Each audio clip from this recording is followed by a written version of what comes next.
पुणी ह्रास होला रोषाई गैस दर केते टंका ह्रास होला नुआ दर केते रही जहाँ आम भिडियो रे जानिबा। तबे प्रति मास 1 तारिख रे निर्धारित होता है गैस दर कमिबो ना बढ़िबो।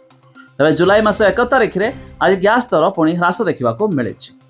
आसतु संपूर्ण अपडेट जानिबा ता पूर्व वीडियो को लाइक करंतु, सब्सक्राइब करनथिले एबे सब्सक्राइब करी पाखर थिबा घंटी चिन्ह को दबाई दियंतु।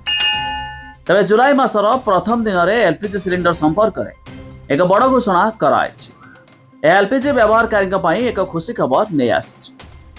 तबे 1 जुलाई ठारू एलपीजी सिलिंडर मूल्य में एक बड़ परिवर्तन देखा मिली।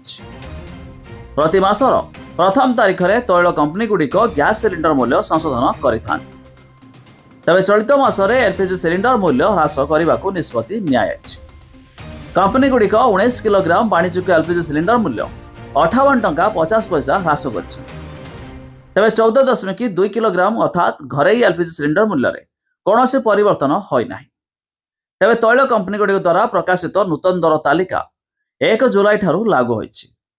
तबे 19 किलोग्राम वाणिज्यिक एलपीजी सिलिंडर मूल्य पूर्वर 1723 टंका रही बेले एवं नुआ दर 1665 टंका होइछि। ता छड़ा घरेई व्यवहृत हेउथिबा 14 किलोग्राम विशिष्ट गैस दर में कौन से परिवर्तन होना एही मास अर्थात आपण पूर्व मास जेति टଙ୍କା दे बुकिंग करथिले सेति टଙ୍କା मध्ये थरवे दबाको पड़िबो।